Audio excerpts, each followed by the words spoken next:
Hey Stoned Roadie Show fans, I'm Shelby Barrett, the official Stonette for the Stoned Roadie Show, and this is Saturday Night Special with Craig Reed and Kathy GODSEY. The Stoned Roadie Show, podcast 211, August 17th, 2024. Action. Well, good evening, fellow earthlings. Looky here, looky here. It's another Saturday night special coming to you with Skynyrd info. What we're gonna talk about, I don't really know. And my name's Craig Reed, aka the Stone Roadie, also known as the most famous roadie ever since the dawn of time and the dinosaurs roamed this flat earth. And with me today is the lovely Kathy GODSEY. And before I hand it over to you, Kathy, I just want to, we get a lot of, not a lot, but we get a few people that say they want to be a guest on the Stoned Roadie Show and kind of be like a co-host, and that's how you kind of got started. You met Alan. I think I got some pictures here. You were like 18 years old.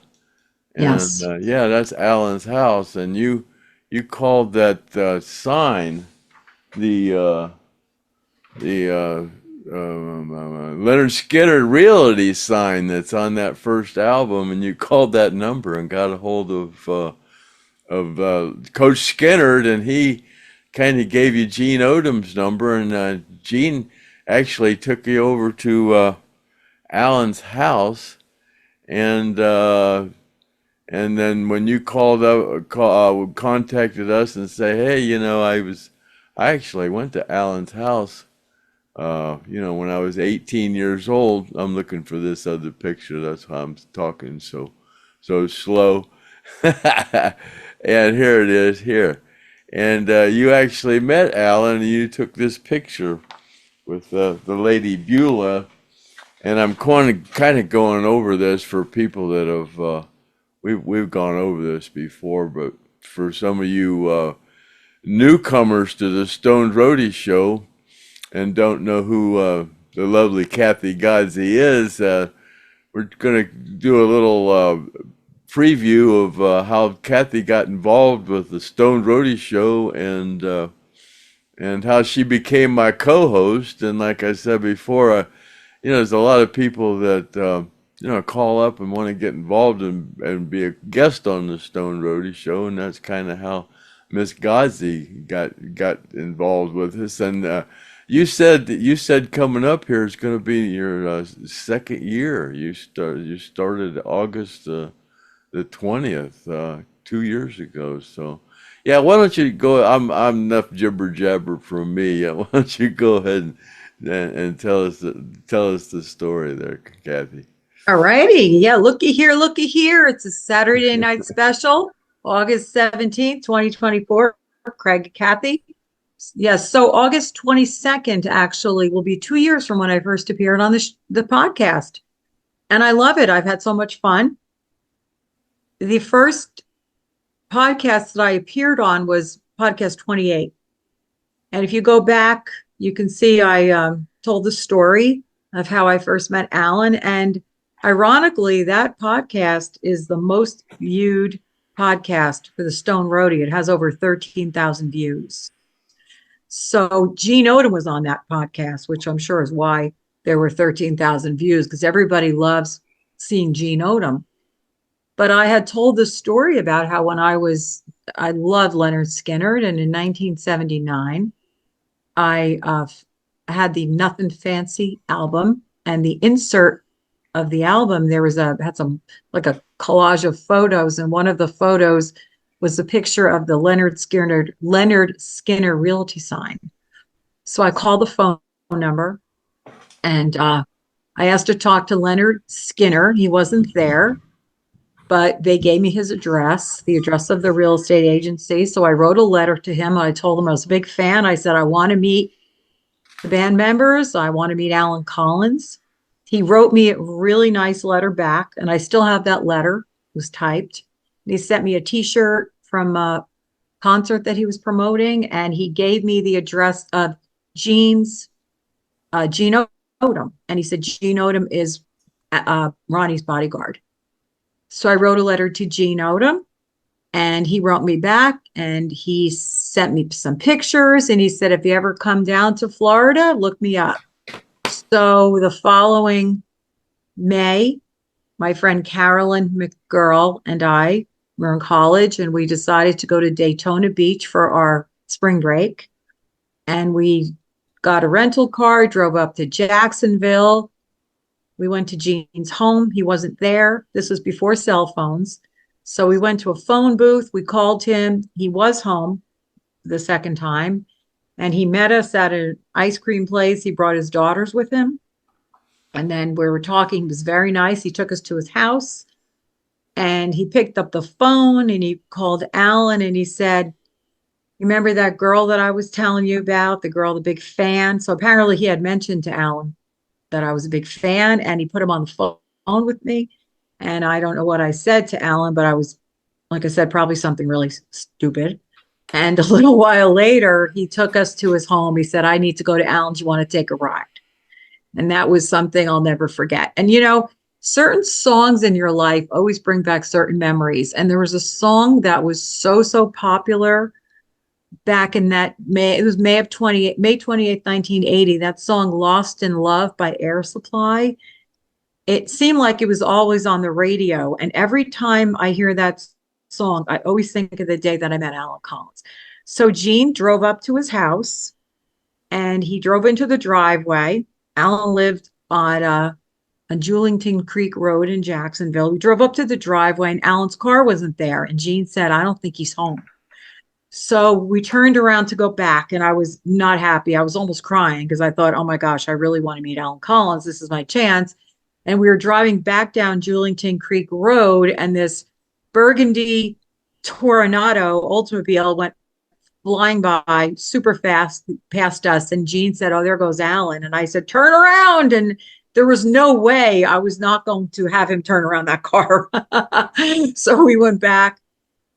This time his car was in the driveway. Apparently he had gone out someplace, got out of the car. We walked up the driveway. His garage door was open. We went through the garage and there was like a door, a den or something. And then we walked in and he was standing right there. And I couldn't believe it. It was just something I will never, ever forget to meet him because I was just obsessed with him, absolutely obsessed. And nothing was going to stop me from meeting him. As you can see in the picture, he was wearing jeans. He had on he just dresses normally. He didn't have any shoes on. He shook my hand. We went in, we sat down in that room. That was the den. And I don't even know how long we were there. We were talking and I did ask him his birthday. And he told me his birthday is July 19th and my birthday is July 14th. And you can see Gene with his two daughters on his lap. And there's Allison wearing the swimsuit. And the little boy was Barbara Bulow's son, Jesse Carter. And then that's Barbara on the floor, Barbara Bulow. And she and I have gotten to know each other. Actually, she was on the podcast last summer. I think it might have been 86. I'm not sure, but I had her on. And she talked about her friendship with Alan, had some really good stories. So that was just a phenomenal day, meeting my idol. I'll never, ever forget it. So, and then I kept in touch with Gene from that point. He gave me his books. He put us on the backstage list for some of the Rossington Collins shows. I met Craig.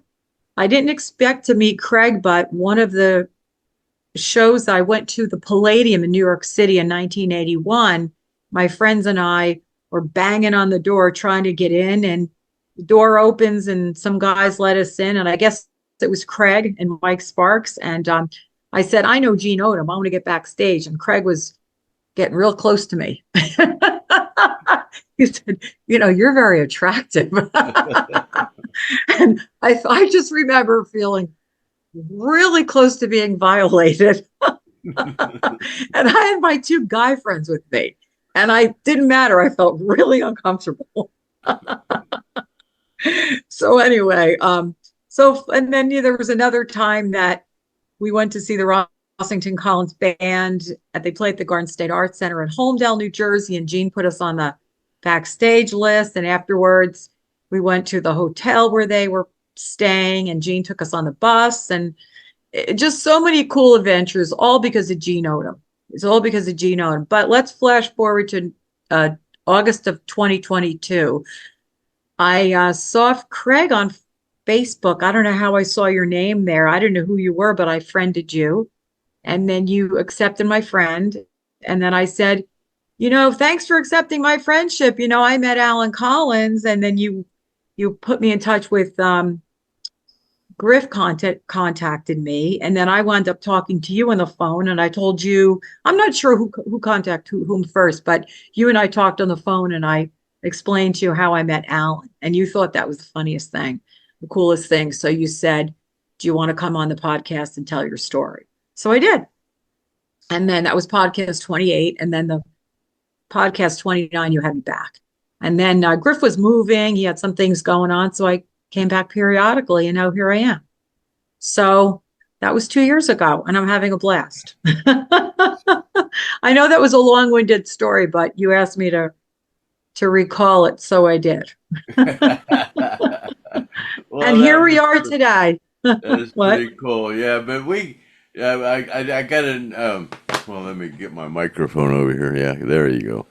Yeah, we have a few people that want to come on the podcast, and so I just wanted to.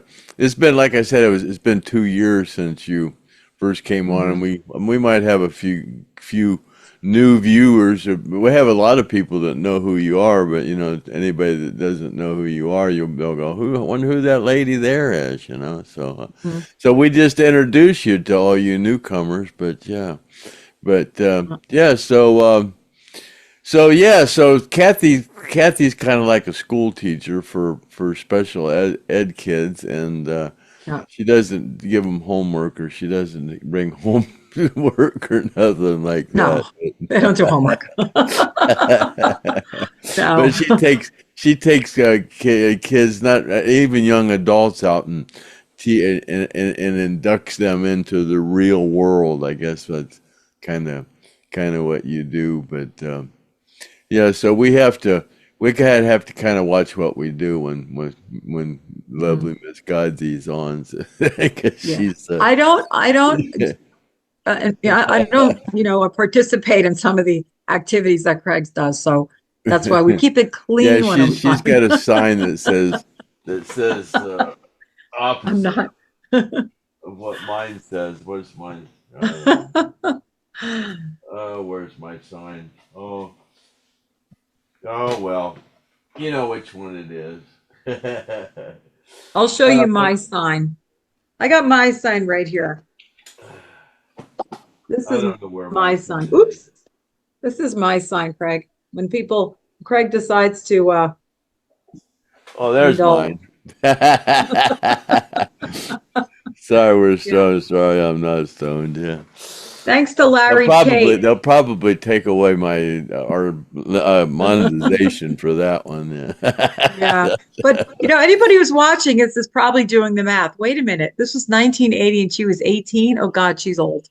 Yeah. I don't care. I'm glad I'm happy to be my age, because I was a teenager in the 60s or the 70s, which are the best music. We had it was great growing up in the 70s.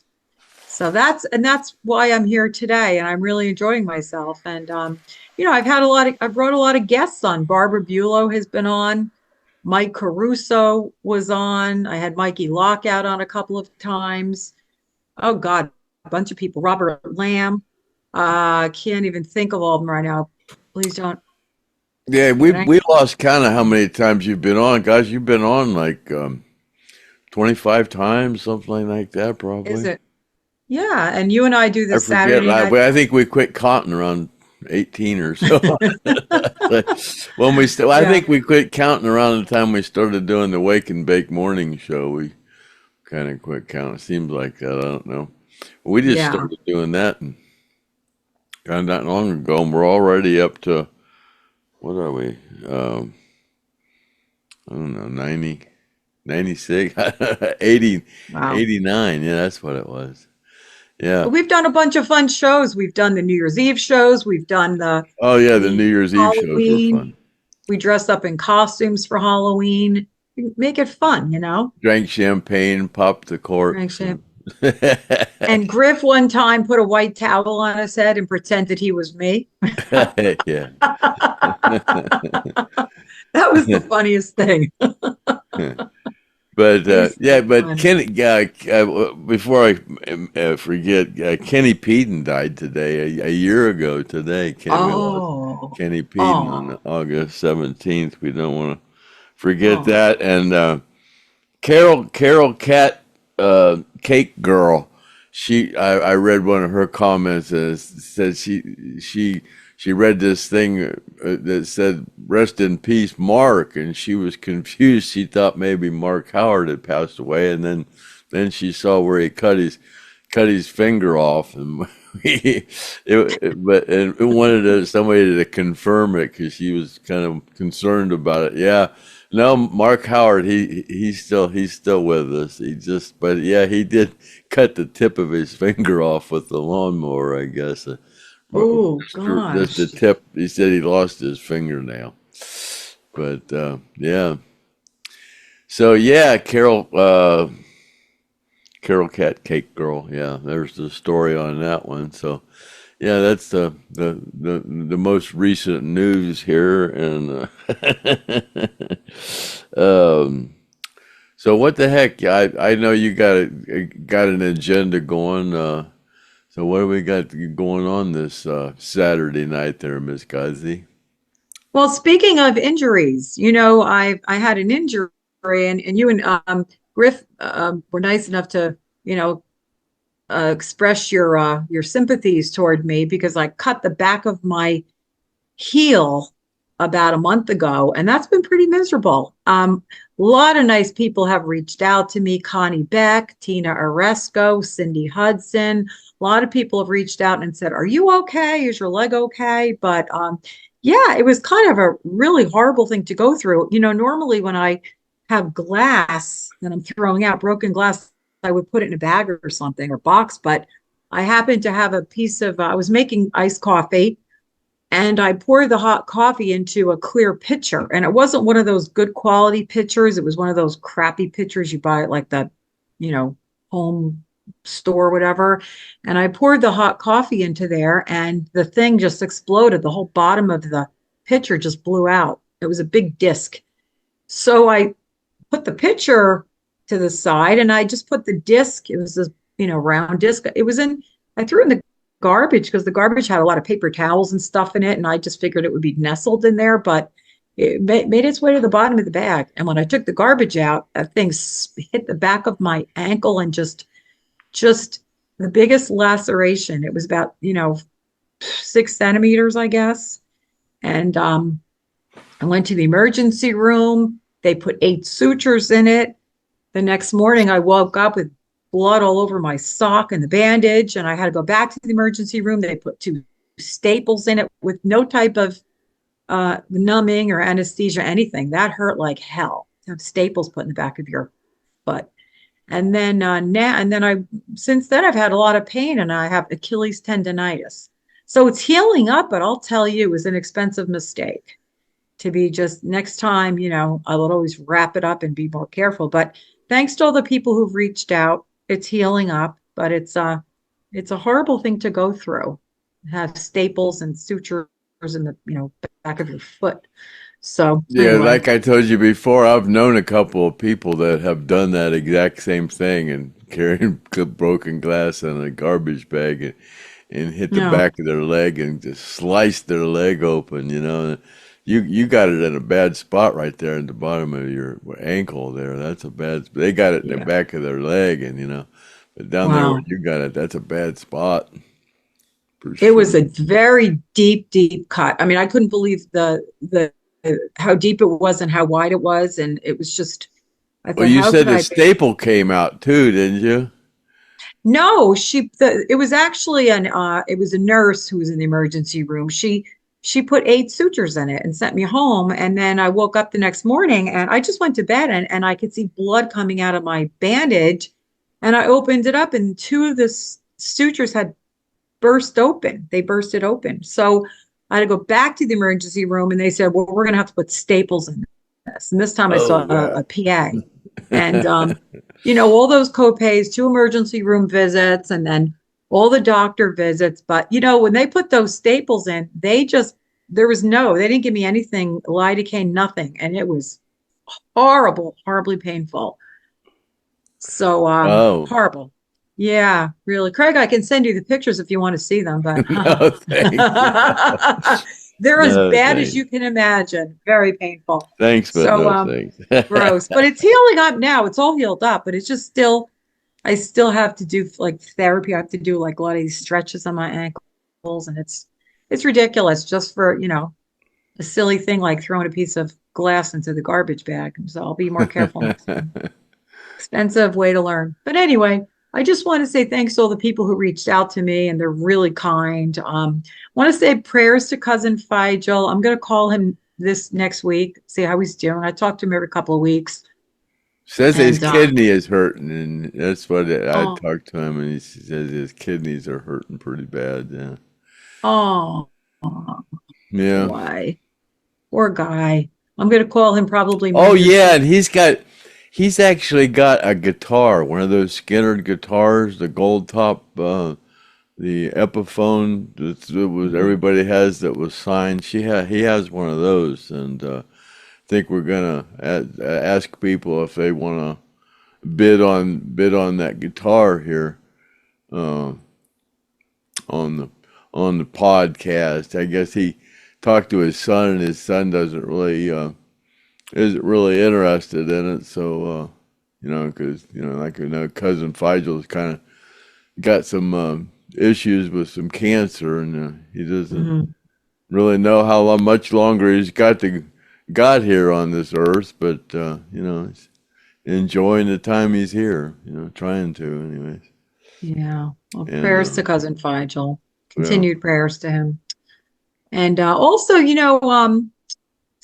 Cindy Hudson, she's really sweet. She's always writing to me. Her husband had a head injury at work and he's recovering, but I want to just send prayers to Cindy Hudson's husband. These things happen, these freak accidents. So, Yeah, he's a um, pilot. Yeah, they send me yeah. film right down there around where the plane crash site is too, and they have a little airport at their house that's real similar to the pipeline we were going to land in right down there in the woods like that. It's Really? freakingly familiar. They send me pictures of them flying their little plane in there, landing on their little private runway. It's pretty cool. Oh, wow. And she Yeah, lives in Mississippi? Is that where she yeah, lives? yeah. Right down. Oh, Yeah, okay. yeah. Right down. Pretty close to where the plane crash site is too. Oh, Yeah, wow. yeah. Okay. All right. So tonight, I put out there, let's play 20 questions with Craig. And so I have 20 questions I'm going to ask you. Are you ready? And we didn't preview these. Oh yeah, we didn't. We didn't. I have no idea what they are. I didn't. Yeah. I've read some of the ones on the YouTube thing. I usually don't follow the ones on YouTube too much, but I've been following them here lately. But Well, yeah, I didn't follow the fake ones today at all. all right. It's funny because somebody put a question, asked a question, and then somebody else answered the question. I noticed that happened with a couple of the questions on Facebook. People would ask a question, other people would answer them. They said, Craig already answered that a couple of times. Well, we get redundant here on this Stone Roadie show. We get a lot of questions answered a few times, 'cause Yeah. it's just the way it is. But we said that right from the get-go, you know, guy. That's what we said. We said, well, you'll probably hear the same story told a few different times on here, you know. Imagine do some repeating, you know. So Well, I put on my post any new questions. So I'm going to I tried to pull the new questions. You know what? Before we start, though, I know you and Griff were talking, you talk about a lot of interesting things, but you talk about television. You mentioned something about television. And I was thinking about back when I was a kid in the 60s, 70s, I guess. I'm not sure when this stopped, but do you remember that at a certain time at nighttime, the TV, all the yeah, programming would just end? yeah, There would and be you get just that static. tone, dang, all Or like night long, static, right? I think there and was a that certain time, tone. maybe at midnight, where the TV programming would end, and then they would play the national anthem, and then there was no TV until like 6 o'clock the next morning. Remember Well, you that? got that tone because I remember I'd wake up all the time and to that nee on the TV. Yeah, they'd play the anthem and they'd have that tone on there. Dang, I'd wake up to that tone all the time. How is I mean, most people, the people today don't even know anything about that. You could watch No, TV 24/7, but those old days, that was it. 12 o'clock, got to go to bed. There's nothing to do. Yeah. Well, So, I remember when you had a Showtime box. And oh you yeah. had your normal before they'd switched the on the air stations, you know, they changed them all those old TVs with an antenna on them. You can't pick Mhm. anything up on those anymore, but yeah, you had the old TV and then you had whatever we have 358, you know, those were the major ones here, but you had a Showtime bot. Well, that when I was in when I lived, that all came about when I was down in Florida. Channel 3 was that you put your TV on Channel 3 and click the Showtime box over to to Showtime, and then Remember that. you could watch movies, and it was so much a month, you know. So that's when I Yeah. had my Betamax, and I record all these stupid movies. I still have them all too. I have like 400 beta tapes with all these stupid movies off of Showtime on them. Wow. Yeah.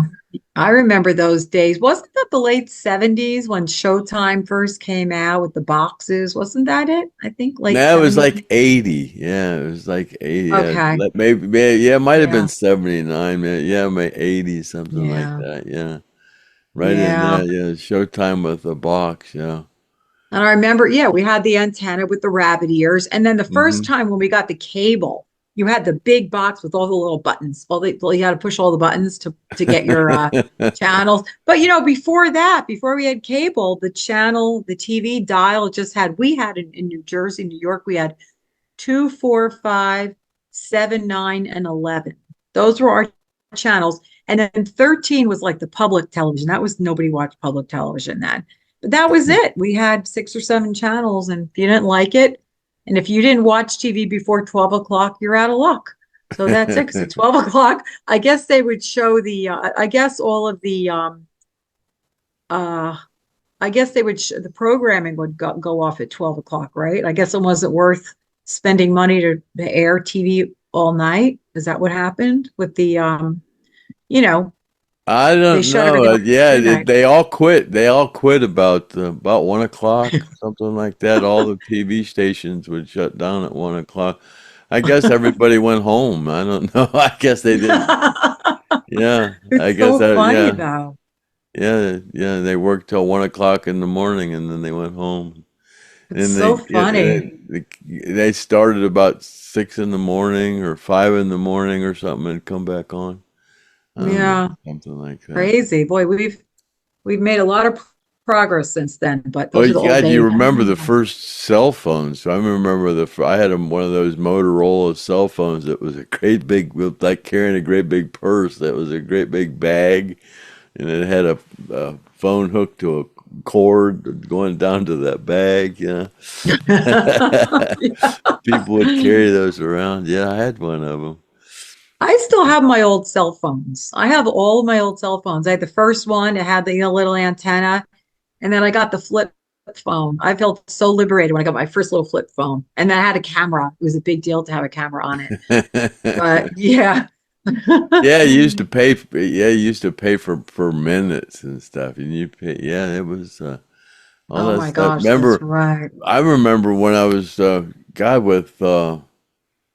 I thought, yeah, it was with the tribute band back in the '80s when they had before long distance was free, and you Mhm. had the long distance pay cards, and you had to buy minutes off of, we were on the road and you had to buy minutes to use the phone to call home and from a prepaid phone card, Oh, wow. and then you had minutes.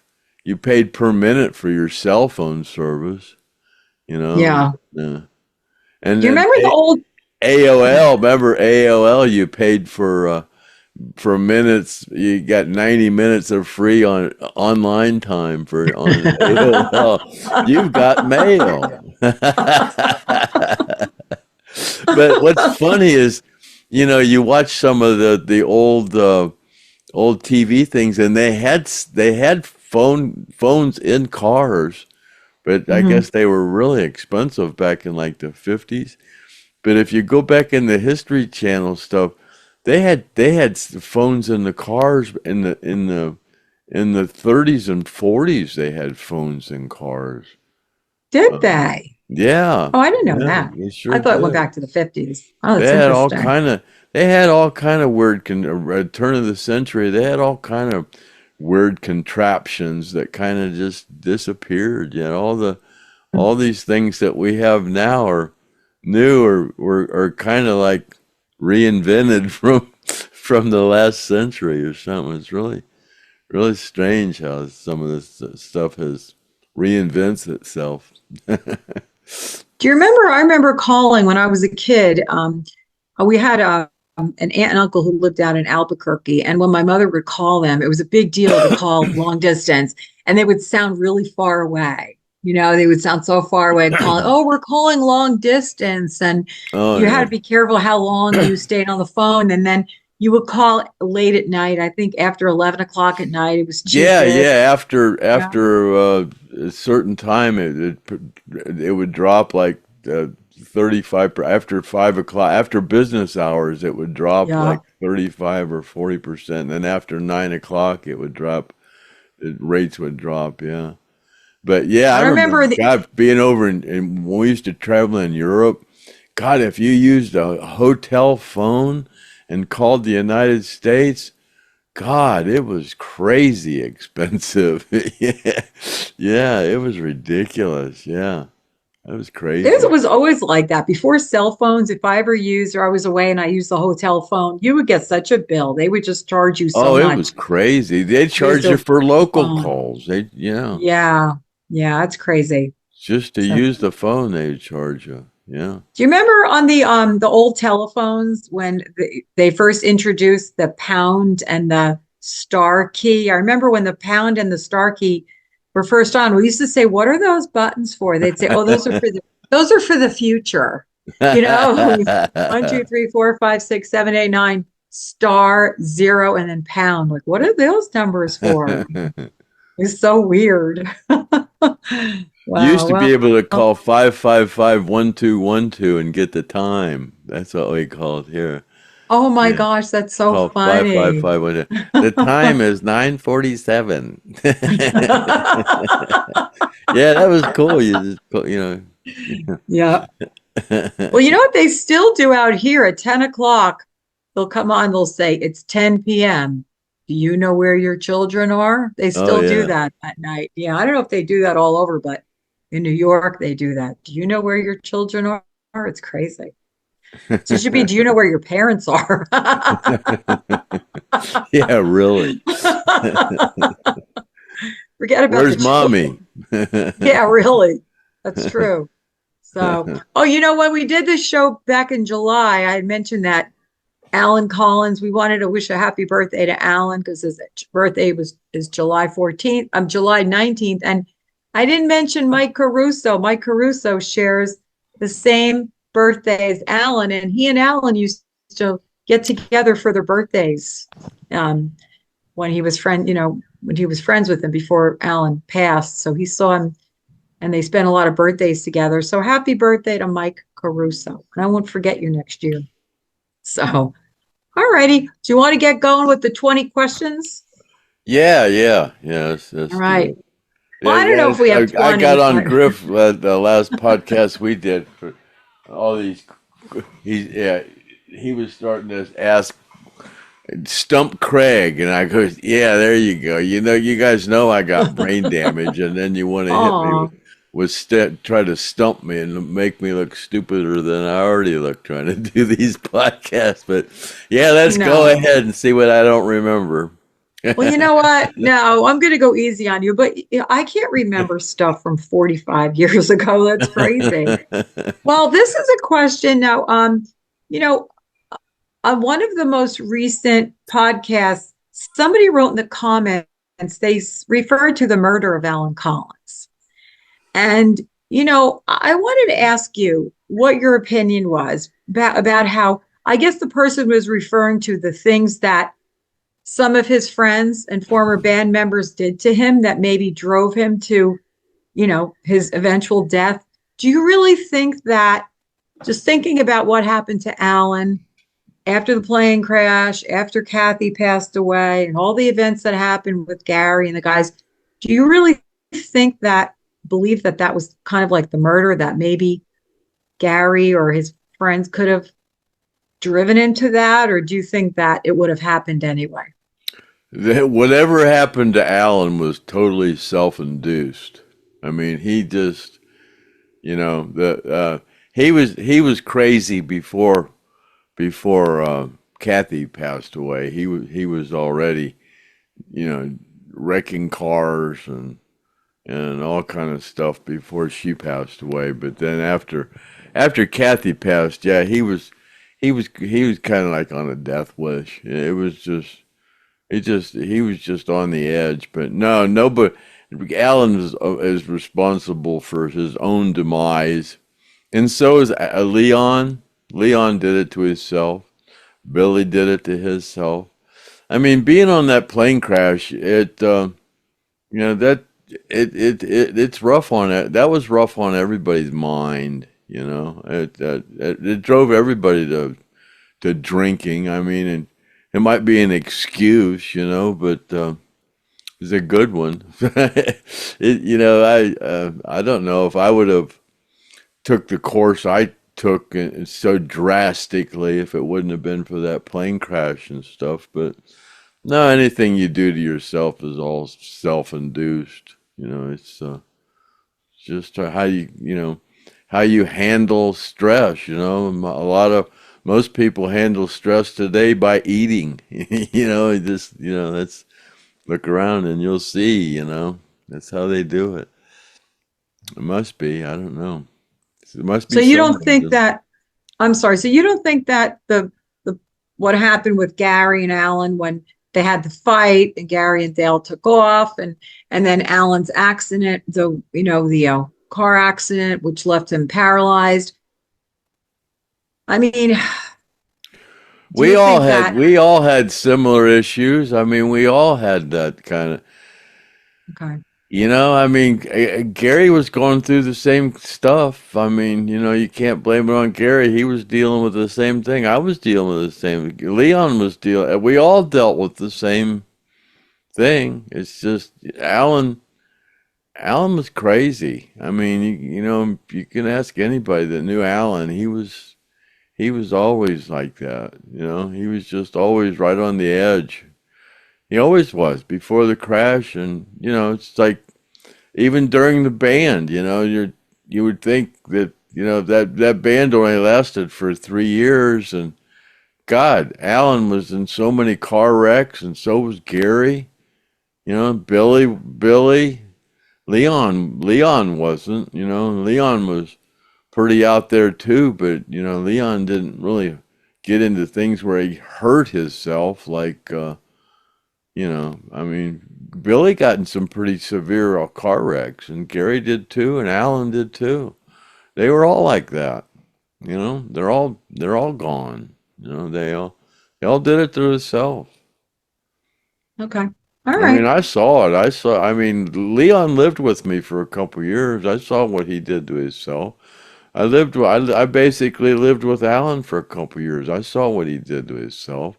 I tried to straighten him out. I tried to get him to quit drinking, you know, and as much as he did. I mean, you know, I was an alcoholic too, and I liked to drink, but he was ridiculous about the whole thing. I mean, there was times in my life I was ridiculous about it too, but not as bad as Alan. He was out there, man. He just did, but maybe if I'd have had the kind of money Alan had, I'd be dead too, probably would. You know, I couldn't afford to to do it the Yeah. way Alan did it. He was, he spent a lot of money on drugs.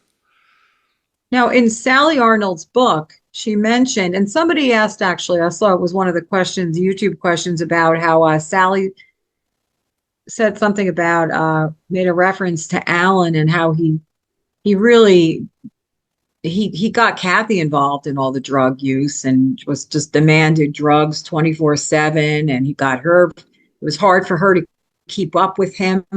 I mean, is that Kathy, true? Kathy was a Kathy really, Kathy was a good mother. Kathy was she dibble dabbled in it, like they all did. Yeah. I mean, she drank a little bit, probably a little more. She drank probably a little more than Alan wanted her to, but she didn't hardly drink. She didn't get drunk. She was never drunk during the day. She had two babies.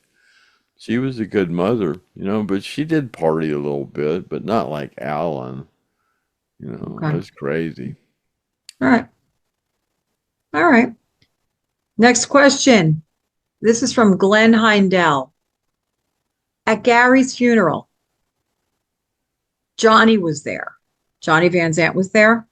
Hmm. Do you recall that? Did he Yeah, yeah. talk to you at all? Did he speak to you at all? I spoke to Johnny. He was sitting there with his wife, and he was sitting there with his wife and sitting next to Michael Carloni, the drummer, and Okay. next to Ricky. They were all sitting together, and yeah, I said hi to them all. I mean, I didn't spend a, they were sitting down, and I was standing up, so I didn't, stand there. But yeah, I said hi to all of them. Yeah. Okay. All right. So Mhm. everybody's cordial with each other and Yeah, on good yeah, I terms. don't have any Okay. problem with Ricky or Johnny or All Michael right. or anybody. No, not at all. Okay. Next question is from Connie Beck. Now, this is the question that she asked, and a couple of people answered the question. So she felt bad. She said, next time I'm going to send you the question through your Facebook Messenger. But she wants to know if Alan's mother taught him how to play the guitar, or how his mother was involved in his getting a guitar and learning to play guitar. I saw that question, and I don't recall Alan's mother being involved in that situation at all. Okay. Maybe Betty, maybe his older sister Betty might. I think Alan's mother had to work, all the time, and I think his older sister Betty more or less raised Alan. So I don't think his mother really had a lot to do with his upbringing. I think his older sister Betty did, so Do you know how much older Betty is than Alan? Is it a big age well, difference? Alan's a little younger than I am, a couple years or a year and a half or something, and I think she's Okay. 80 something. So uh she's Okay. 7 years or something, and that's quite a bit, when Alan was, you know, 12, she would have been close to 18, so, you know, There's some it's like great my pictures sisters. of, My youngest sister was 13 years older than me. So, You know, that's a quite a big jump.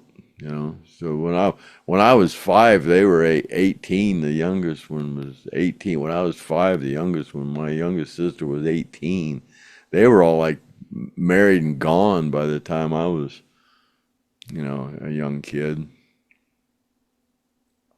Okay. Yeah, I recall seeing some pictures of Betty and Alan sitting together, and she's looks much bigger than he. Definitely looks like the big sister. Yeah, She's she's like 80. significantly. I asked Chad one time he said she's like in her early 80s, you know, Okay. so she's 8 years older, maybe 10. I don't know, which is, you know, quite a bit when you're, you know, from 13 or, you know, from 10 to 20, you know. But I don't think his Yeah. mother had anything to do with it. Yeah, Betty might have kind of influenced him. I don't know. I Right recall before my re time.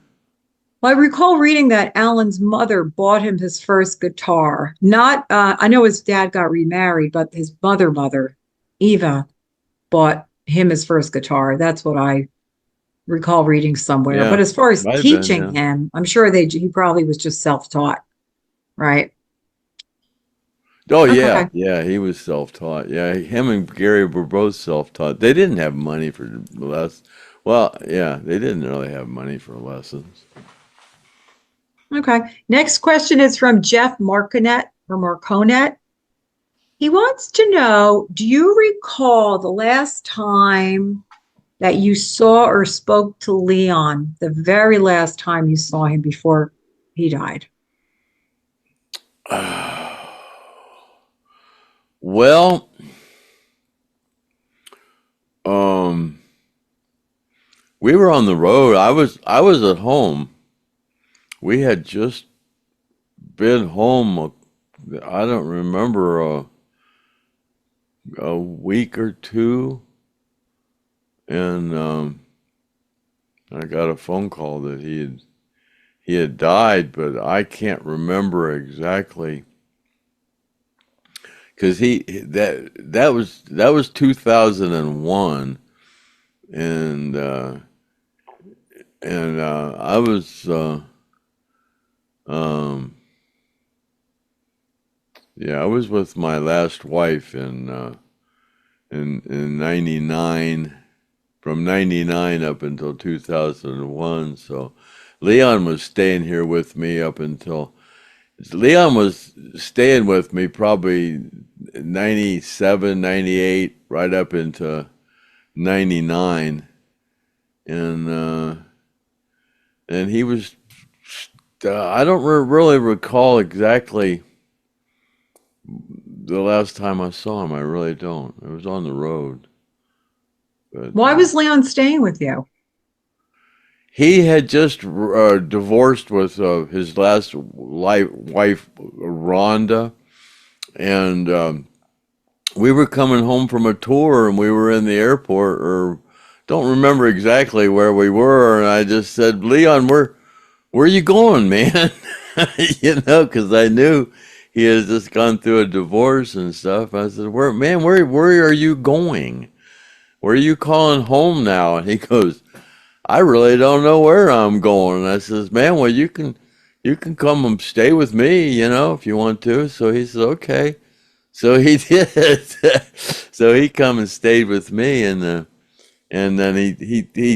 I took him down to a place called the Main Street Saloon. It's a local biker bar, and they have a night. They had a stage and stuff, and they'd have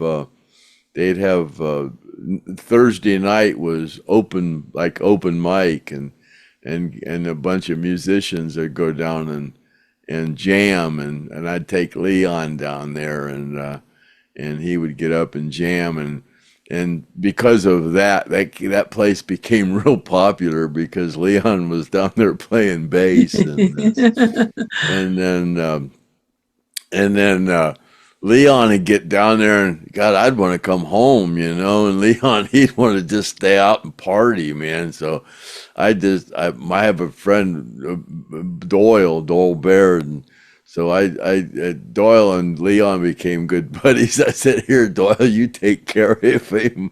So yeah, he went and stayed with Doyle for half the time with me and half the time with my friend Doyle. And Doyle, I couldn't keep up with him. He was just too wild for me, man. He'd want to go out. He'd want to go out to these bars, and I was trying to get away from that. And I sent him out with Doyle, and Doyle took care of him. Doyle's so a big cool. old guy, man. I could send him out Yes. with Doyle. Doyle would protect him. Doyle Baird is Doyle's father. Doyle Baird was Yeah. the middleweight champion, boxing champion, and he was from here in Akron. And he fought for the Oh. middleweight title back in the I don't know, 60s or 70s. I don't know when exactly. 60s. Yeah.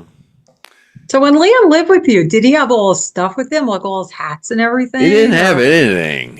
He had a no? But suitcase. where were all his things, like all his He hats didn't and have anything. His he got wife rid of stole everything? everything. Yeah, it's just Oh, yeah, oh, everything. Yeah, all of it. He poor didn't have guy. anything left, man. He didn't have nothing Oh, left. They took that's everything. so sad. All his Oh, all his records came up on the for sale on eBay, and yeah, his wife stole and sold everything, man.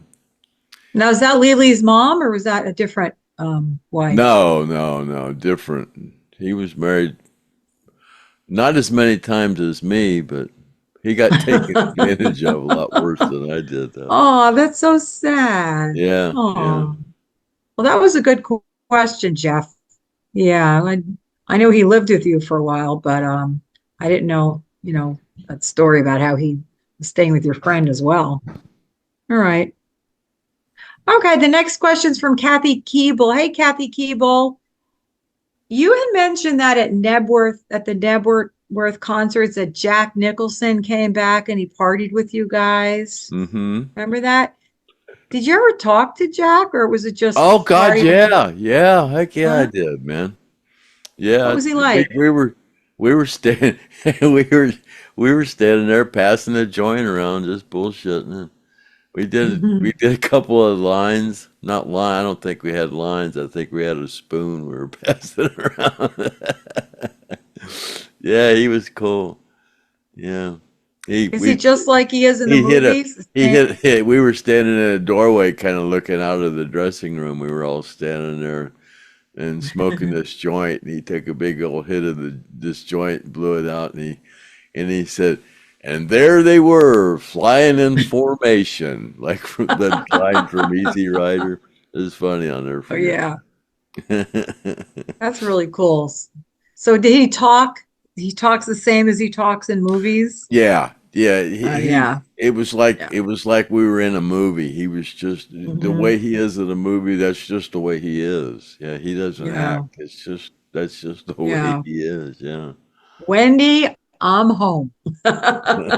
Here is Yeah, Johnny. that's just the way he is. Yeah, he doesn't act. That's just him, man. Oh my God, he's amazing. Okay, good question, Kathy. All right, this question's from Rob Tennis. Okay, the song "Call Me the Breeze." Okay, in the recording, there were those people clapping, the clappers. Mm-hmm. Remember? Were you a clapper? Were you Yeah, one? I've You answered that one were. before. Yeah, I'm a recording Oh, artist. Yeah. okay. Okay. I'm a Did they give clapper. you did you have a nickname? Because it has a lot of nicknames like Toby, Cockroach, Oh Moochie, yeah, you know what? I don't think Funnel. I was. I don't know. I don't think I No? was in there. I'm not sure what the names are, but I don't think one of them was mine. Well, let me list them because they say they're Wicker, Toby, Well, Cockroach, Wicker's Ronnie. Ronnie. That's right. So we have Toby, Cockroach, Moochie, Punnel, Wolfman, Cooter. Punnel would be Billy Powell probably. Okay. Wolfman would be Leon. Okay. Cooter. Who is Cooter? Al K-O. Cooper. Al Cooper. Oh, okay. Who is Mr. Feedback? Uh, Gary, probably. And who is Gucci? Oh, Joe Barnes.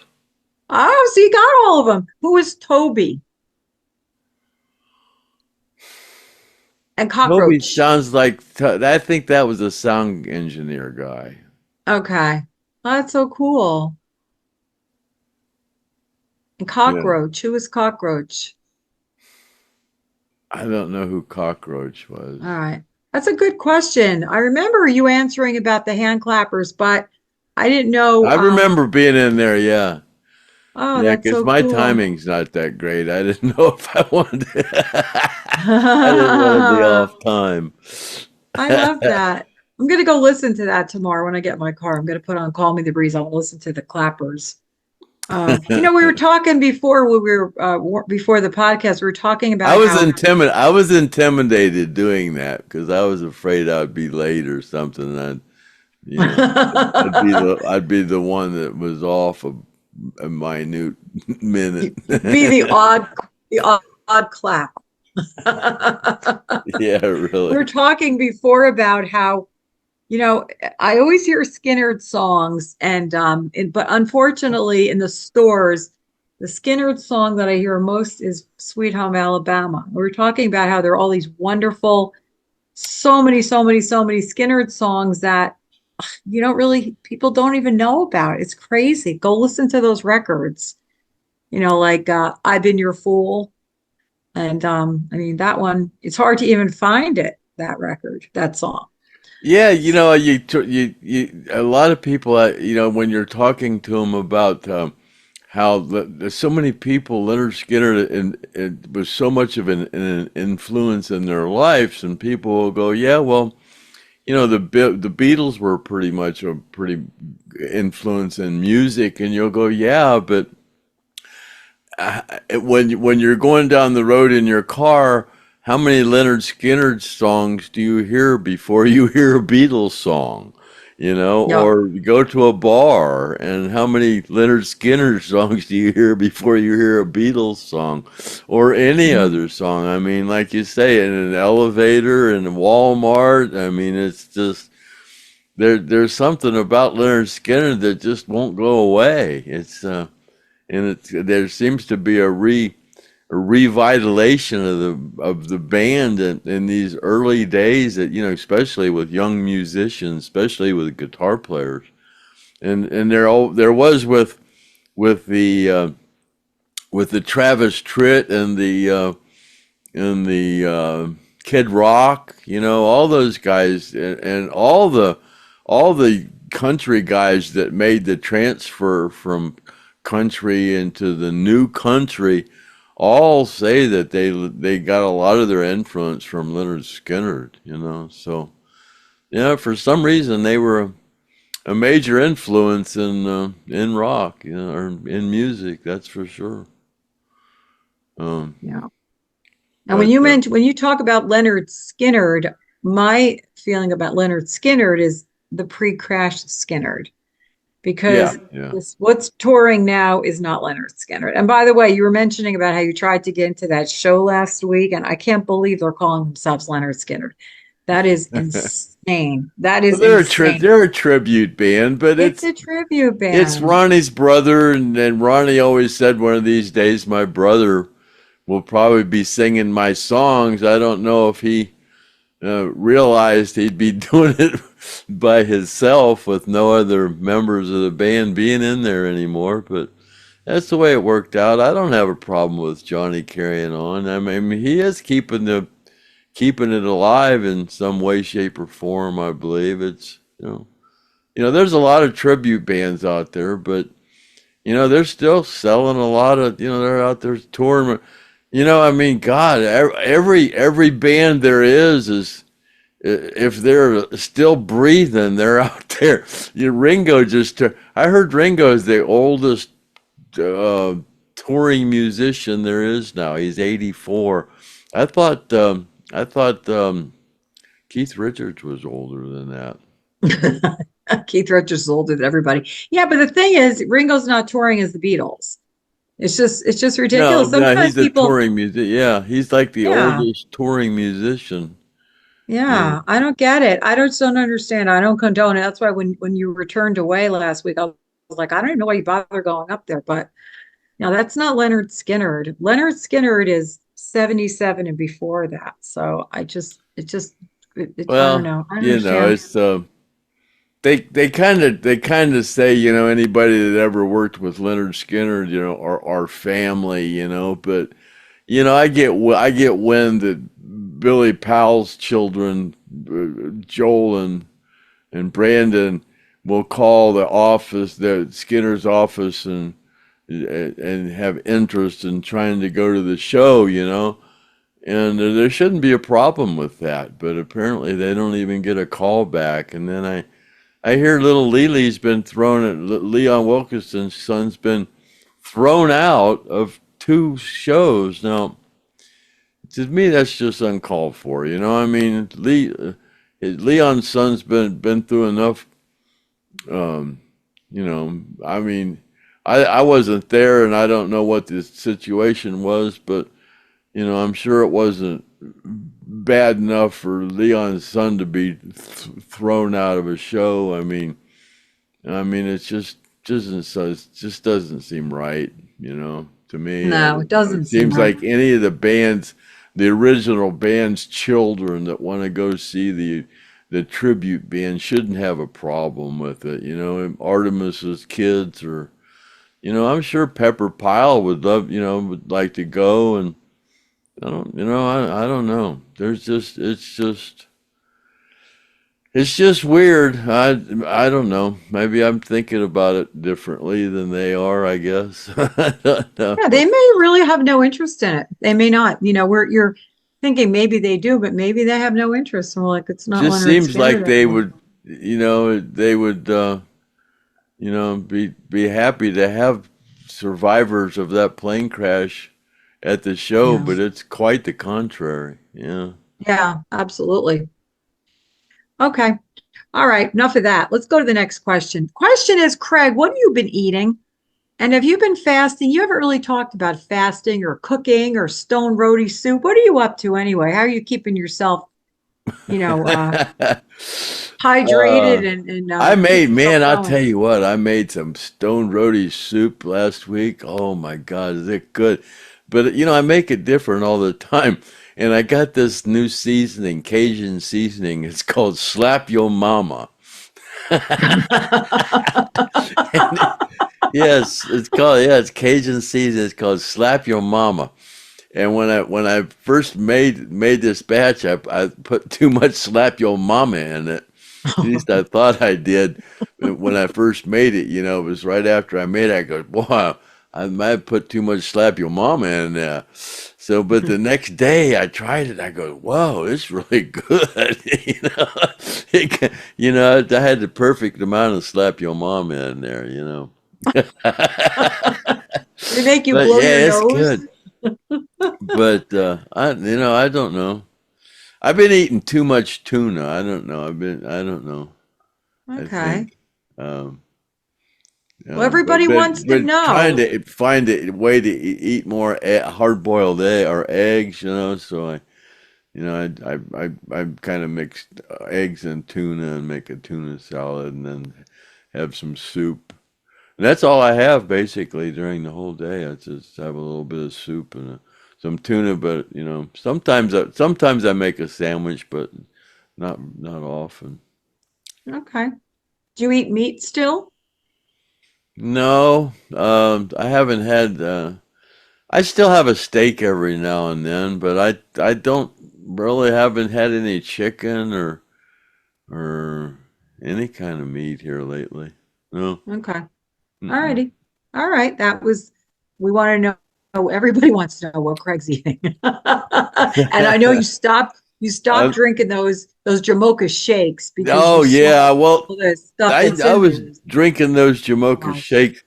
When I was, if I did stuff that made my stomach queasy in the morning, I was drinking that, but I haven't had one of those in a while. But yeah, what are the ingredients of one of those? You were you were had the list of ingredients in one of those. Boy, I haven't had one of those in a while. I'm glad. There are a lot of multi-syllable words in there. And it's not milk, ice cream, and chocolate and coffee. It's way more than that. There are a lot of fillers, a lot of binders, a lot of artificial flavors, a lot of preservatives. There's a lot of stuff in there that's not good for you. I've never had one. I was kind of tempted one time to try one, but now when I looked at the ingredients, I said, forget it. You know, you can make your own. You want a milkshake, you can make your own milkshake, but that's awful. So There's yeah, I was so many surprised. people lined up at those Chick-fil-A's. I thought that those places were supposed to be good. My God, I was watching something about all the ingredients that are in those Chick-fil-A's things. Those things aren't good for you at all, man. Um, whoa.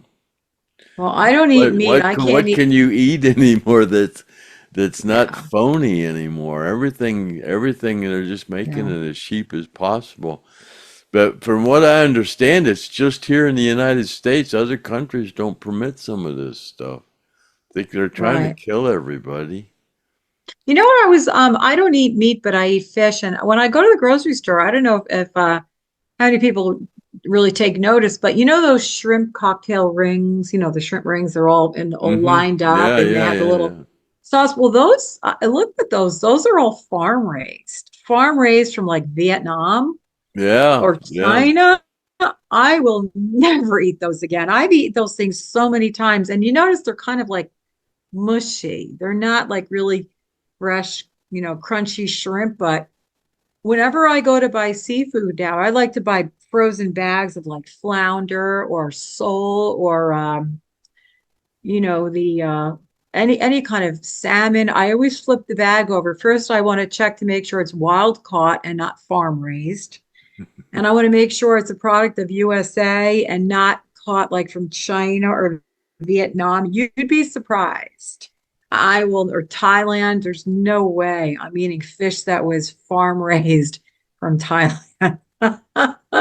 You just got to look at the labels. It's crazy. Oh man, but yeah, it's you really I have don't to. think there's any kind of corn that you can buy anymore. I don't know unless you raise your own that's not a GMO. Yeah, I think that sounds for genetically modified, but I don't yeah. think there's any canned corn or anything you can buy anymore that's not a GMO. It's Or all been bioengineered. Yeah, bioengineered food products. all Yeah. corn in the cans and all that stuff. It's all Hmm. genetically modified. Corn is a weird thing because you know, because you eat corn and a couple of days later you see It it. comes out corn, yeah. It comes out corn. I don't understand that. I could live without corn. I could live without corn. Something weird about corn. And I don't want to talk anymore about it because Yeah, you can't everybody knows what digest I'm it, I talking guess, about. or something. I don't know. It just doesn't break down. That's corny. So strange. Well, I bought bananas the other day, and the bananas were 10 cents a pound more for organic bananas. So I bought the organics. I'm not buying these. You know, I try to buy organic if I can, but it's crazy. They say the only true bananas are the real small ones.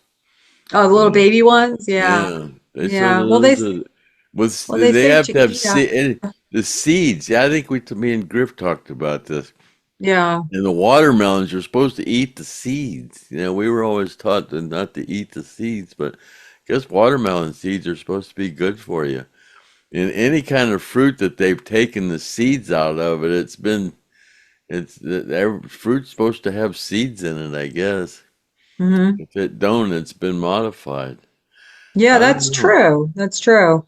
Well, you can buy stuff. I mean, I can buy a lot of stuff I here in don't the think farmers apple market. seeds are good for you, though. I think Apple apple seeds seeds. are bad for you, I think. Mm, yeah.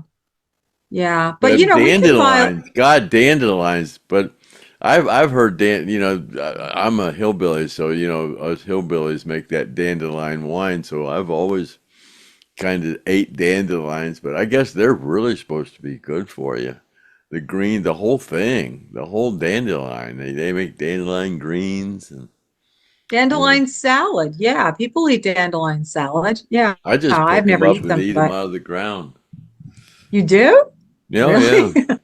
Wow. Yeah, I just pick them and eat them right out of the ground. Yeah. The flower too? Uh-huh. Yeah, the flour, yeah. Oh, wow. Oh, The whole interesting. thing's good for you. So they say. Mm, I don't know. I okay. don't know who they are, but that's what they say. If you like them, eat them. I'll try it. Yeah. All right, next question. Moving along here. Um, Theodore Skinner. Hey, Theodore. When on tour, going back to the guys, Gary Allen, how many guitars did the guys bring along? Steve, 10. all together? Yeah. Okay, yeah, I do recall Alan you. or Ronnie Yeah, did not want a bunch of guitars. They could have one and a backup, but that was about it. And Alan had like three, I think. Yeah, there was 10 okay, altogether. There was 10. When the plane crash happened, there was 10 guitars on stage. Yeah. okay.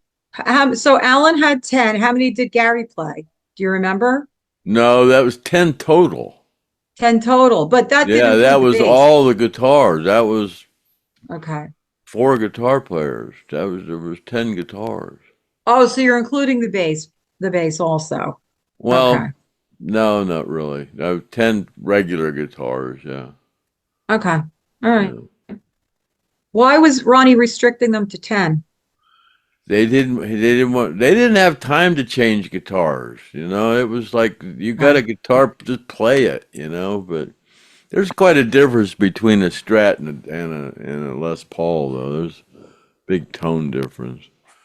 Uh, but yeah, Yeah. he just didn't want him, spending a lot of time changing guitars and stuff. You know, Okay. All right. Next question's from Carol Locke. Did Alan ever play acoustic guitar in any of the studio recordings? Do you recall? I'm wanting to say yes once maybe, but I'm not. I can't say for sure. Railroad song maybe. Okay. Uh, What about uh, Gary? Either of them? Did they play? Gary played mandolin on a couple of things. Yeah, I remember that. Seems Hmm. like Alan played an acoustic once, maybe on a rail. I don't remember. Yeah, Okay. Okay. he never What carried an about? acoustic on the road. Uh, Okay. That was the next question from Danny Barron. He wanted to know if any of the guys any played any good acoustic stuff live. no. Okay. Uh-uh. Nothing live. Okay. All right. Danny Barron, he's the one that does our opening song. Yeah. Hey, Danny. Good job Yeah. with those songs. I like the Saturday Night Special song he wrote too. That's pretty cool. All right. Next question from Les Evie. Before October 20th, 1977, did the band have any plans for the future? I mean, I know they were on the road and they were trying to, Ronnie was determined to clean up everything and get more healthy, but did they talk about, writing a lot more records, or did they talk about the near future, what they were hoping to do as a band, or Ronnie was real excited to get Steve, um, because Steve was not only a guitar player, but he was a songwriter. He could write lyrics, and Ronnie said he was just about told every story in a song. He could, he was kind of running out of material, and he was glad to get Steve involved in the songwriting, and he was also glad that Steve was the guitar player, because Ronnie and Steve the two of them could write the words and the music. Where he used to use Alan more than Gary for writing the music to the songs. I think he did use Alan more than Gary for the. He would go, Alan, come to my room. I got this song I'm working on. Put some music to it. And I think he used Alan more than he used Gary. But having Steve, he not only had somebody to help him write the lyrics, but Steve could write the music too, which Okay. it was pretty advantageous for both of them because he was he you know less people involved in writing a song, the better it is for the people getting paid. Yeah. So Steve was a great addition to the band, and Ronnie Yeah, really yeah, wants he to was take that real. forward. Yeah. Ronnie was real Yeah. excited to have Steve in the band, and Steve wasn't crazy like I was talking about. Everybody was all Gary and Alan and Billy, and they were all. You didn't never know which way was what was going to happen. Whether they were going to be in a car wreck or there was always just something going on with those guys. And so Mhm. Steve was more structured, more together, and more not so crazy and wild. And Steve just smoked a little pot. He didn't really drink or get crazy on whiskey or drugs or nothing. Yeah. Okay. All right. Thanks for that. This question is from Steve Jones. Going back to the Give Me Back My Bullets, the photo shoot. Were you there? Were you at that photo shoot? Do No. you recall? No? Oh, no, no, the photo shoot. Oh, give me back my bullets. No, that was the Yeah. one inside that bar with the Sammy, the bus driver with Yeah. the Western Yeah. scene. No, Yeah. I've often wondered why I wasn't there. I don't know what I was doing, where I was, but no, I Okay. wasn't there. Uh-uh. All right. All right. Next question. Terry White has a question about the clothes that the guys wore. So the stage clothes they wore. Alan wore a lot of red and black, and Gary wore the jackets, all the clothes. Where'd those clothes come from? Did they buy them themselves? Did their wife buy Yeah, the yeah, clothes? they didn't have any. Dean kind of helped with their clothes collection selection. After Dean got involved with the band right about the first of 75, and Dean um, uh, kind of helped with their food collection. They Leon he was a pretty creative dresser. He had a pretty impressive way of dressing. You can Yeah. see he had some pretty cool outfits that he wore, hats and different Yeah. outfits, and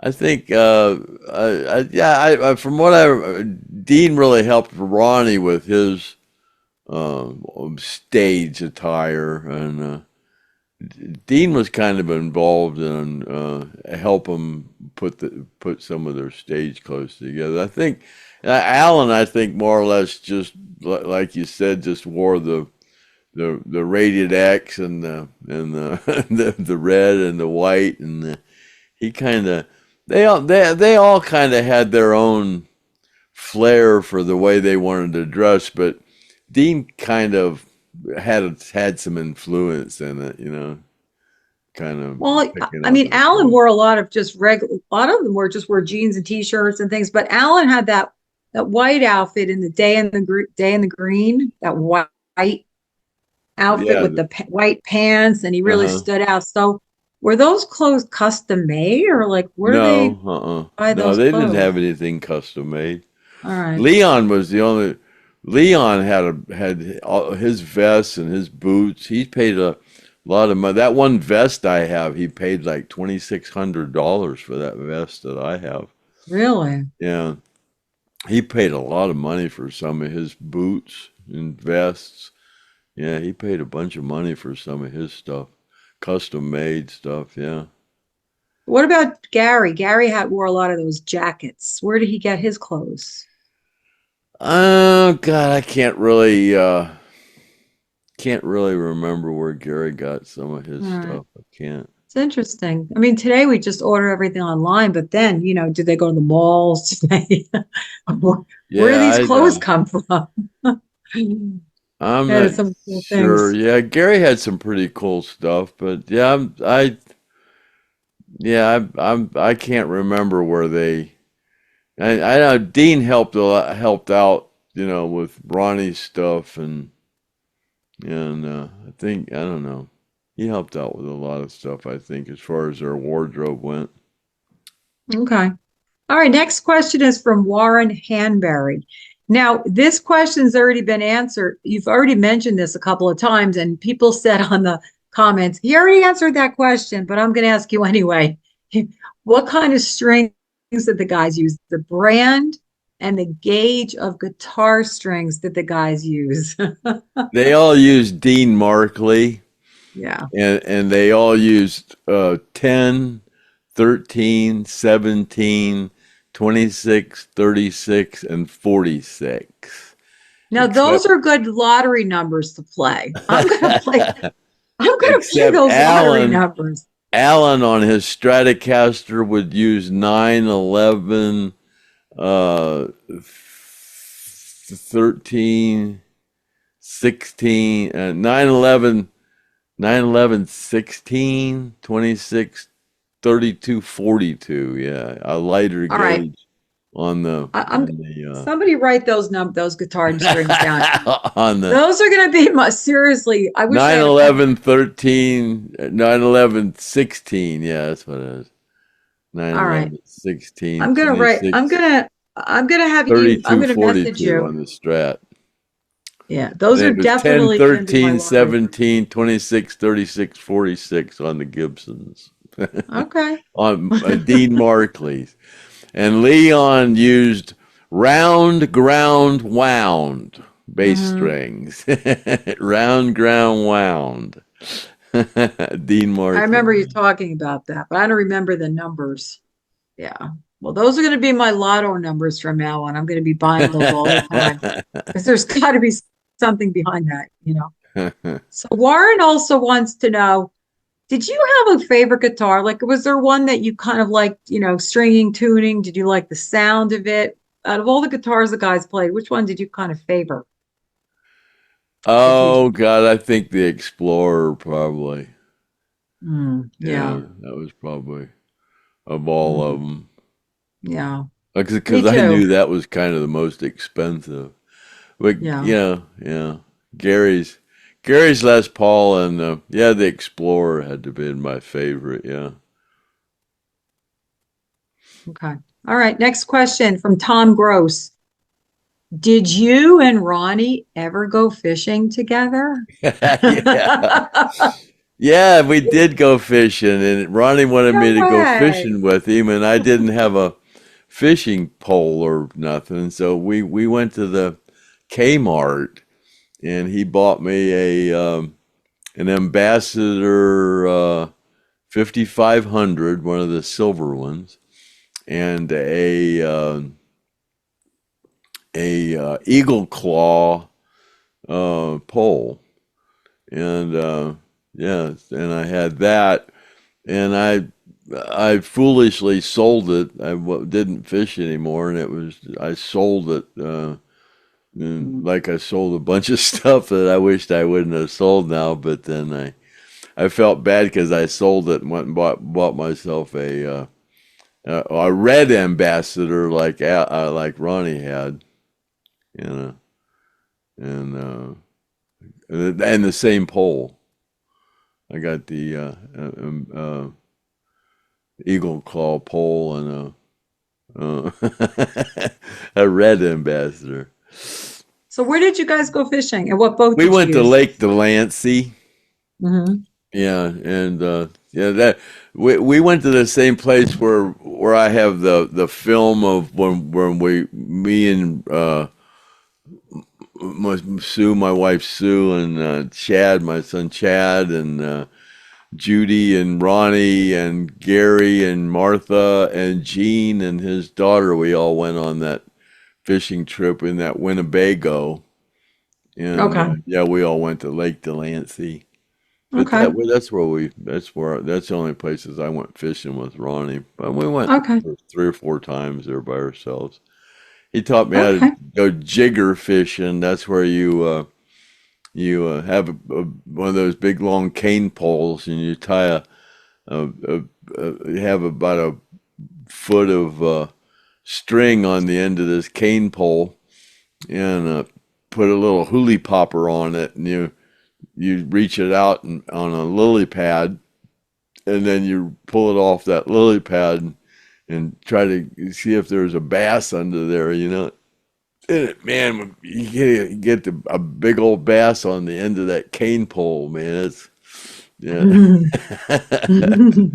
it's a pretty good fight. Yeah, but Cool. yeah, All right. he taught me how to jigger fish. Yeah, I didn't know how to jigger fish.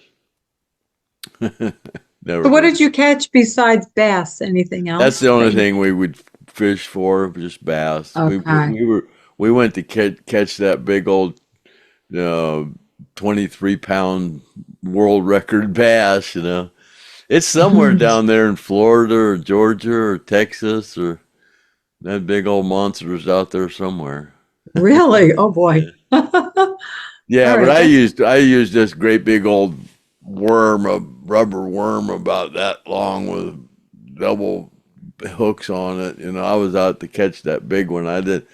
I used bait bigger than the fish normal people catch. I was out to catch that big. That's all the only one I wanted. I wanted to catch that world record bass. Yeah. Oh, Of course, I didn't all catch right. anything. Okay. All right. Next question is from Steve Campbell. He wants to know, going back to when you were Artemis's drum roadie. Okay. Did he have his own riser? His drum Yeah, well, I riser? built him a riser. Actually, the riser that Okay. we built, it was I built him a riser out of aluminum. It was 2 sections, 4x8 sections, and then we had a piece of 3/4 inch plywood that folded in the middle that went on top. It had a little border on it, and then we had he had the Slingerland multi-ply maple drum kit that we had built, and then we had a maple skirt, wooden skirt that went around the drum riser, and then yeah, we put together a PV monitor system, and we had our own mixing board back there, and could mix had our own mix back there, and God, yeah, you hit that bass drum, and he had these two great big old PV 18-inch speakers, and you hit that bass drum, and your hair would fly forward. Yeah, it was pretty impressive. Did he have his own? He wants to know, did he have his own drum, like a footprint outlined with the tape on that riser? Oh yeah, we had it all. We had it all marked. Yeah, it was all marked. Okay. All right. Brian Boggs wants to know, can you tell us a good story about Huey Thomason? Oh wow, I Anything? don't know. Geez, Anything? I don't know. Personally, on stage, when I would go out to at the end of Freebird, when I would go out to catch the micro, I'd go out to catch, the first thing I would catch is Gary's slide. Gary would finish with that slide guitar part at the end of Freebird, and he would take it off, and I'd get the end of the stage, and he would throw me that glass slide all the way across stage, and I would catch it, and then and then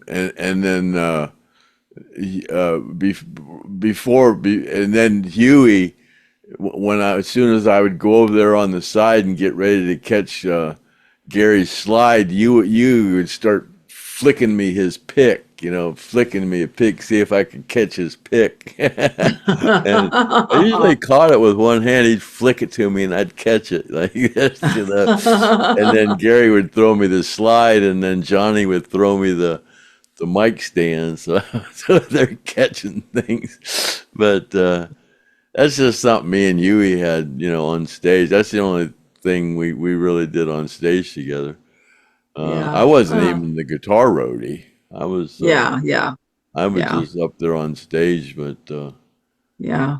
But yeah, Huey. God, I know Huey. We played at Richards. That's where we met the Outlaws and Charlie Brusco, who became the tribute tour manager in the early '90s.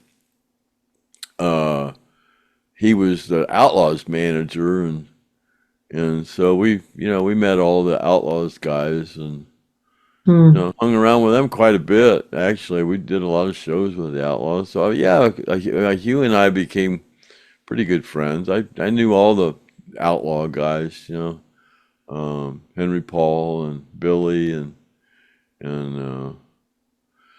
oh God, Freddie Salem and oh gosh, the other names are escaping me. But yeah, I know those guys. Yeah, Okay. but no, I don't really have any real stories about Huey. Okay. All right.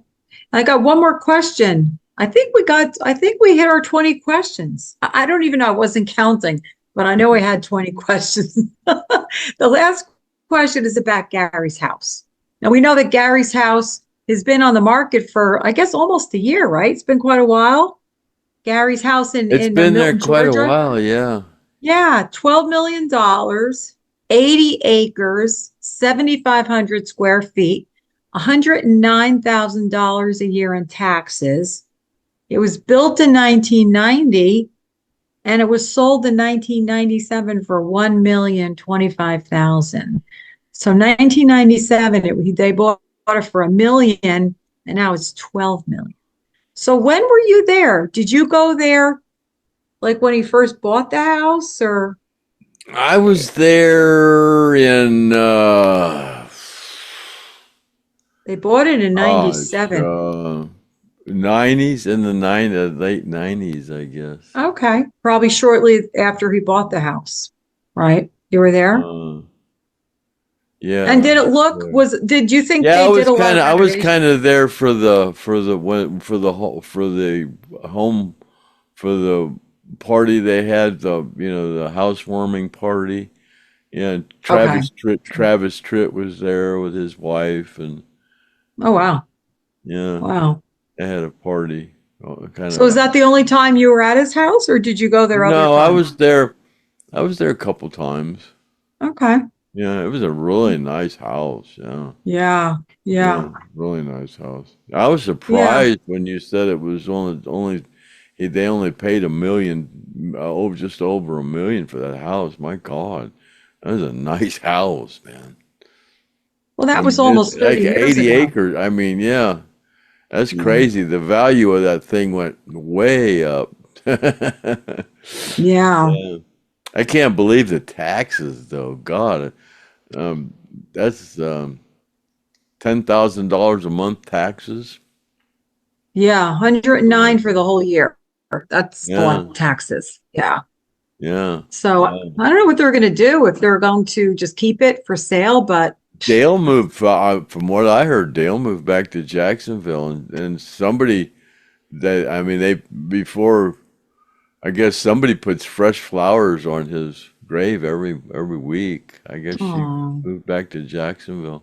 yeah. But, Yeah. Well, but yeah. will be interesting to see if it I just sells. wonder what happened to the cars. He's got, he had that 39 Plymouth that Alan had, or that Buick, I'm sorry, 39 Buick that Alan had, that real nice, looked like a gangster car, an old gangster car, had the suicide doors on it and stuff. He had that, and they had the Ronnie's Mercedes, and I think I think they used to have a Jaguar. I don't know what they did with all those, especially the Buick and the Mercedes. I wondered what they did with those. Yeah. Plus all his guitars, all that stuff. If nobody plays, what do you do with all I that stuff? heard that when he died, he had 75 guitars and a bunch of amps and stuff. And Gee I whiz. commented, I said, man, when he left Jacksonville, and with Ross and Collins, when he left there, he had maybe 10 guitars, maybe. Hmm. He didn't have that many. Yeah. So he started collecting guitars, Wow. I Well, it'll guess. be interesting. Maybe she'll put them in the, I don't know if she wants to put them in the Rock and Roll Hall of Well, Fame or they whatever, were but inventorying. I got word that they were inventorying all those guitars and trying to figure out what was what, um, because I was, yeah. all right. It'll be interesting to see if the house sells, who buys it, when it sells, the price. But I think we did our 20 questions. And thanks for everybody for hanging out with us for what, 3 hours? I Or don't think I however don't know long. what time it was, but I don't know. I think we've been going. I don't know. It's blah, blah, blah, blah, blah. Well, I'm Yeah, going we've been out going. now. Huh? Saturday night, I'm going out. I'm going out now that we're done with this Saturday night special. I'm all ready to go out. So, I don't go out anymore. oh, yes, you do. Yes, you do. I hear those little stories about, yeah, I don't go out anymore. That's a bunch of baloney. Yes, you do. So Thanks for joining alrighty. us, guys. Yep. And it was another fun episode of the Saturday night special with Craig and Kathy, Stone Roadie, the most famous Stone Roadie ever since the dinosaurs. Yeah, roam this flat earth. So, well, I Flat Earth, guess yeah. we'll see you what in a couple, 2 or 3 weeks. I guess we'll do another Saturday night special. Yeah, every couple of weeks. Yeah, I got a lot going on. Even though I'm not working, I'm still working. I'm Well, still when working. I still tutor, but people have been missing you, and they've been wondering about. We told everybody you kind of got your ankle injured, and they were asking yeah, about you. I guess you've been getting a lot of comments, so it was a nightmare, an you expensive sure are nightmare. loved on the Stoned Roadie Oh, show. So, oh. so I guess Oh, I we'll love wrap it being up and famous. just say, Right. see you later, alligator, at the wild Crocodile. crocodile. Happy trails to you until we meet again. Happy trails to you. Keep token until then. And that's a wrap. We're out of here. Cut. Bye.